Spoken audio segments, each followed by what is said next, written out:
នេះជាកម្មវិធីស្ត្រីក្នុងក្តីសង្ឃឹម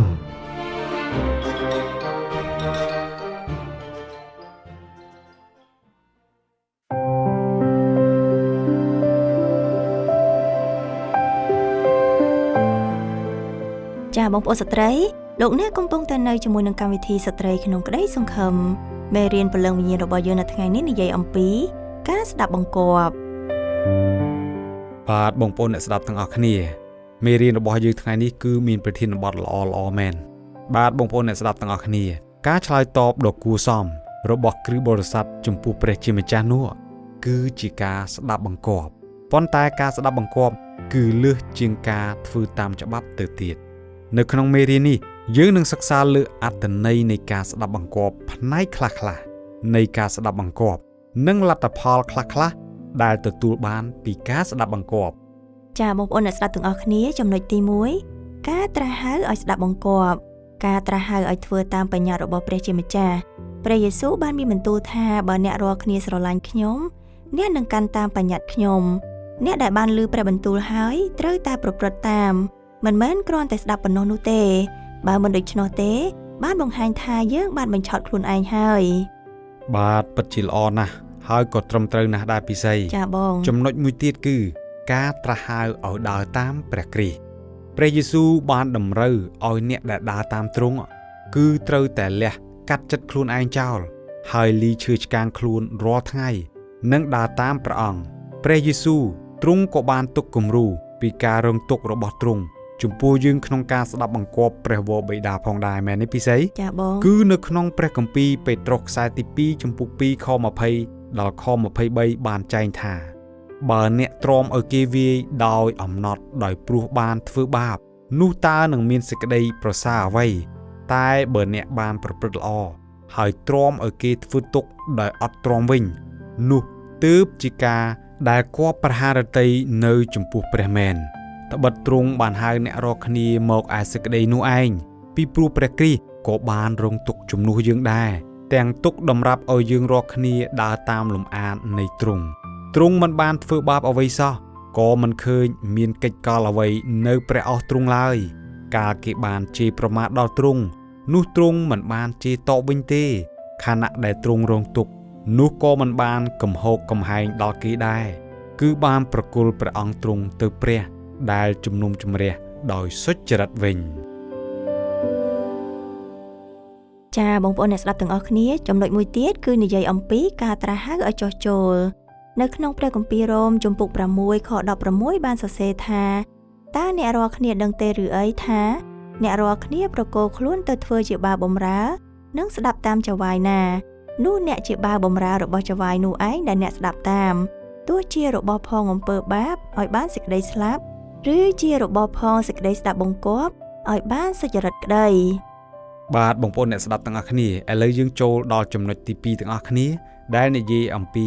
ការស្ដាប់បង្គាប់សម្គាល់ពីអ្នកជឿដ៏ពិតប្រាកដនៅពេលដែលបងប្អូនស្ដាប់បង្គាប់ព្រះបន្ទូលរបស់ព្រះជាម្ចាស់នោះសម្ដែងពីការស្គាល់ព្រះជាម្ចាស់ហើយកាន់តាមបញ្ញត្តិរបស់ទ្រង់ហើយមែនទេពិសីចាបងអ្នកណាដែលស្គាល់ទ្រង់តែមិនកាន់តាមបញ្ញត្តិរបស់ទ្រង់ទេ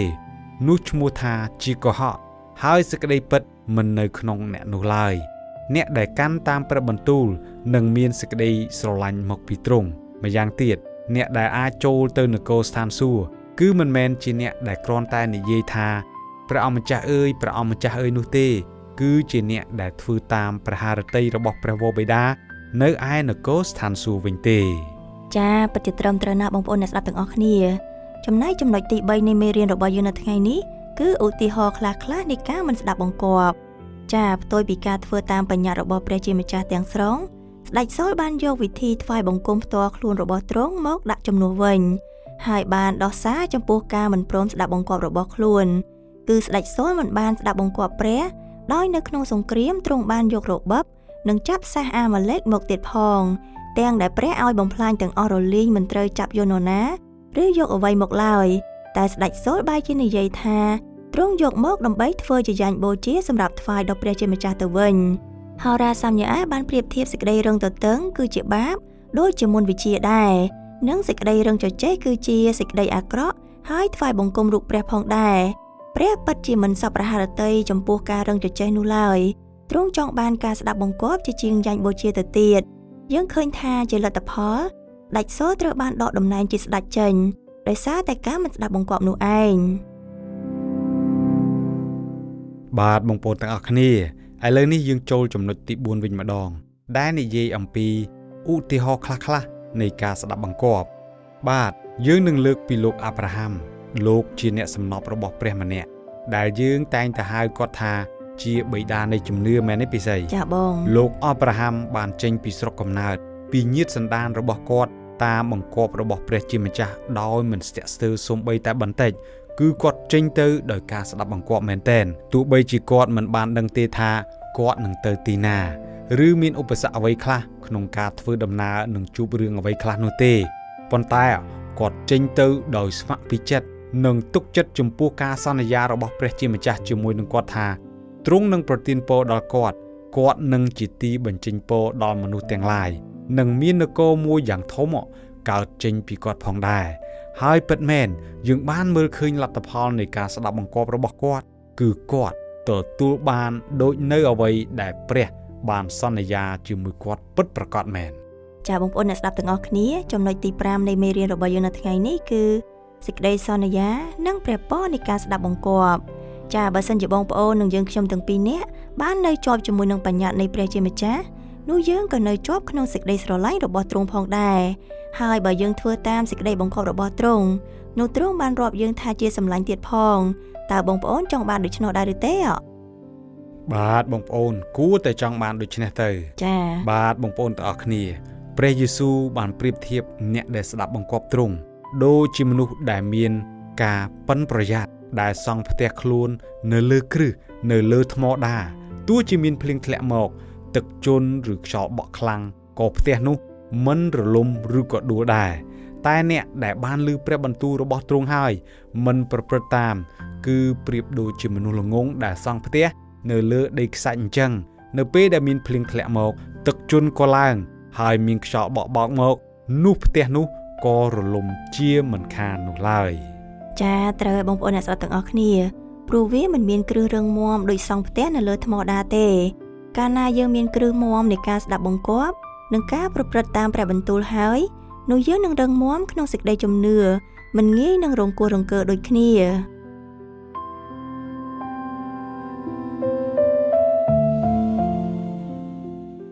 បាទឥឡូវនេះយើងចូលដល់ចំណុចទី6ទាំងអស់គ្នាដែលនិយាយអំពីផ្នែកនៃការស្ដាប់បង្គាប់បាទនៅក្នុងព្រះគម្ពីរកូឡូសជំពូក3ខ20បានប្រាប់ឲ្យកូនត្រូវស្ដាប់បង្គាប់ឪពុកម្ដាយខ្លួនព្រោះនេះជាការដែលព្រះទ្រង់សពប្រហារតីណាស់បាទចំណែកនៅក្នុងព្រះគម្ពីរអេពីសូតជំពូក5ខ22ដល់ខ24វិញបានប្រាប់ទៅដល់ចំពោះស្ត្រីថាត្រូវចោះចូលចំពោះប្តីខ្លួនទុកដូរជាចោះចូលចំពោះព្រះជាម្ចាស់ផងដែរត្បិតប្តីជាក្បាលនៃប្រពន្ធក៏ដូចជាព្រះគ្រីស្ទជាសេរសានៃក្រុមជំនុំផងដែរចាបងប្អូនអ្នកស្ដាប់ទាំងអស់គ្នាមិនតែប៉ុណ្ណោះព្រះគម្ពីរក៏និយាយអំពីការស្ដាប់បង្គាប់របស់អ្នកបម្រើផងដែរគឺនៅក្នុងព្រះគម្ពីរអេផេសូជំពូក6ខ5ដល់ខ8បានប្រាប់អ្នកបម្រើថាឲ្យស្ដាប់បង្គាប់ដល់ចៅហ្វាយខាងសាច់ឈាមរបស់ខ្លួនដោយគោរពកោតខ្លាចទាំងមានចិត្តទៀងត្រង់ផងទុកដូចជាបម្រើដល់ព្រះគ្រីស្ទកុំឲ្យបម្រើតែពេលគេមើលឃើញដោយបំពេញចិត្តមនុស្សប៉ុន្តែត្រូវតែធ្វើដោយអំណរដូចជាបម្រើដល់ព្រះជាម្ចាស់មិនមែនដោយបម្រើដល់មនុស្សទេព្រោះគេនឹងបានរង្វាន់ពីព្រះក្នុងគ្រប់ការល្អដែលគេធ្វើមិនមែនបានពីមនុស្សឡើយបាទពិសីពិតជាល្អមែនទែនចាឥឡូវនេះយើងក្រឡេកមកមើលព្រះគម្ពីរហេព្រើរជំពូក13ខ17វិញម្ដងដែលនិយាយអំពីការស្ដាប់បង្គាប់អ្នកដឹកនាំគឺឲ្យយើងចុះចូលនិងស្ដាប់តាមអ្នកដែលនាំមុខយើងដើម្បីឲ្យអ្នកនោះបានជួយថែរក្សាព្រលឹងយើងដោយអំណរនិងសេចក្តីសុខសាន្តពីព្រោះពួកគេជាអ្នកទូលដល់ព្រះជំនួសយើងចាត្រូវឲ្យបងសុផលបាទពិសីបងប្អូនអ្នកស្ដាប់ទាំងអស់គ្នាយើងបានស្គាល់ពីទូនាទីខ្លះៗក្នុងការស្ដាប់បង្គាប់រួចមកហើយឥឡូវយើងចូលដល់ចំណុចមួយទៀតដែលជាចំណុចទី7គឺនិយាយអំពីអាកប្បកិរិយារបស់យើងក្នុងការស្ដាប់បង្គាប់ចាយើងត្រូវតែចងចាំថារាល់អំពើល្អរបស់យើងដាច់ដោយឡែកពីជំនឿគឺដូចជាអាវកខ្វក់មួយអញ្ចឹង ការស្ដាប់បង្គាប់ដោយគ្មានជំនឿដ៏ពិតប្រាកដនោះគ្មានប្រយោជន៍អ្វីទាំងអស់ការស្ដាប់បង្គាប់របស់យើងត្រូវតែចេញមកពីចិត្តដែលមានជំនឿដ៏ស្មោះត្រង់ចំពោះព្រះជាម្ចាស់ចាដោយនៅក្នុងព្រះគម្ពីរលូកាចំពុក17ខ10បានចែងថាឯអ្នករាល់គ្នាក៏ដូច្នោះដែរកាលណាអ្នករាល់គ្នាបានធ្វើតាមបង្គាប់គ្រប់ជំពូកហើយនោះត្រូវរាប់ថាយើងជាបាវបម្រើឥតកម្រៃដល់ម្ចាស់ទេត្បិតយើងបានធ្វើត្រឹមតែការដែលយើងត្រូវធ្វើប៉ុណ្ណោះបាទបងប្អូនអ្នកស្ដាប់ទាំងអស់គ្នាតើបងប្អូនរៀនបានអ្វីខ្លះពីផលវិបាកនៃការស្ដាប់បង្គាប់ដល់ព្រះជាម្ចាស់សូមអធិដ្ឋានសូមជំនួយមកពីព្រះជាម្ចាស់ដើម្បីឲ្យបានដឹងថាតើផ្នែកណាខ្លះក្នុងជីវិតបងប្អូនដែលព្រះសប្បុរសឲ្យបងប្អូនស្ដាប់បង្គាប់ជាងមុនទៅទៀតនោះចាបងប្អូនអ្នកស្ដាប់ទាំងអស់គ្នាមេរៀនរបស់យើងនៅថ្ងៃនេះបានកែសម្រួលនិងដកស្រង់មកពីសៀវភៅមូលដ្ឋានគ្រឹះនៃជំនឿបាទបងប្អូនអ្នកស្ដាប់មេរៀនរបស់យើងនៅថ្ងៃនេះបានដល់ទីបញ្ចប់ហើយ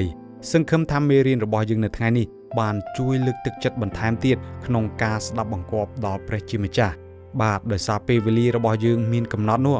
ពេលនេះសូមបងប្អូនបានចំណាយពេលចូលរួមអធិដ្ឋានជាមួយនឹងពិសីទាំងអស់គ្នាដើម្បីសូមជំនួយ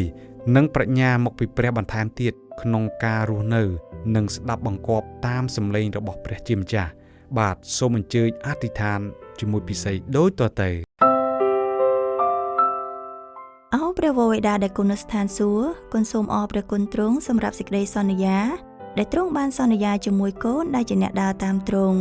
ត្បិតទ្រង់ស្មោះត្រង់ចំពោះអស់អ្នកដែលស្ដាប់បង្គាប់ទ្រង់និងប្រព្រឹត្តតាមព្រះបន្ទូលរបស់ទ្រង់ផងដែរសូមកុំឲ្យកូនមានចិត្តសង្ស័យឬមិនទុកចិត្តចំពោះផែនការរបស់ទ្រង់សូមឲ្យកូនទាំងអស់គ្នាបាននៅជាប់ក្នុងសេចក្តីស្រឡាញ់របស់ទ្រង់ដោយការស្ដាប់បង្គាប់ព្រះបន្ទូលរបស់ទ្រង់មិនមែនគ្រាន់តែឮតែមិនអនុវត្តតាមនោះឡើយកូនសូមថ្វាយបងប្អូនអ្នកស្ដាប់ទាំងអស់ទៅក្នុងព្រះហស្ថដ៏មានអំណាចព្រះចេស្តារបស់ទ្រង់សូមឃុំគ្រងប្រទានពរនិងសេចក្តីសុខសាន្តដល់បងប្អូនទាំងអស់គ្នាផងដែរកូនសូមអធិដ្ឋានដោយនៅក្នុងព្រះនាមព្រះអង្គម្ចាស់ព្រះយេស៊ូវគ្រីស្ទអាមែន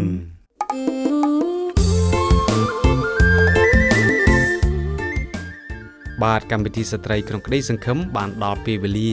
ដែលត្រូវគោរពលាដល់បងប្អូនស្ត្រីហើយចា៎យើងទាំងពីរនាក់សង្ឃឹមថាកម្មវិធីរបស់យើងនៅថ្ងៃនេះនឹងបានលើកទឹកចិត្តដល់បងប្អូនទាំងអស់គ្នាហើយក៏សង្ឃឹមថាបងប្អូននឹងយកអ្វីដែលយើងខ្ញុំបានជម្រាបជូននៅថ្ងៃនេះទៅពិចារណាជាមួយគ្នាផងដែរចា៎ប្រសិនបើបងប្អូនមានចម្ងល់ឬមានអ្វីចង់ឲ្យយើងខ្ញុំអធិដ្ឋានឲ្យបងប្អូនអាចទំនាក់ទំនងមកកាន់លេខទូរស័ព្ទ092 60 60 51ឬតាមរយៈ Telegram លេខ092 60 60 51ឬតាមរយៈ Facebook Page TikTok និង YouTube ឈ្មោះកម្មវិធីស្ត្រីក្នុងក្តីសង្ឃឹមនោះយើងនឹងរីករាយស្វាគមន៍ដល់អ្នកកម្មវិធីស្ត្រីក្នុងក្តីសង្ឃឹមផលិតឡើងដោយអង្គការសកលកម្ពុជាកម្មវិធីស្ត្រីក្នុងក្តីសង្ឃឹមសូមលំអរការជម្រាបលាប្រិយមិត្តអ្នកស្ដាប់ត្រឹមតែប៉ុណ្ណេះសិនចាសសន្យាថានឹងវិលមកជួបគ្នាម្ដងទៀតនៅសប្ដាហ៍ក្រោយតាមពេលវេលាដដែលនិងម៉ោងដដែលរស់នៅត្រូវតែមានសង្ឃឹមសូមជម្រាបលាសូមព្រះប្រទានពរ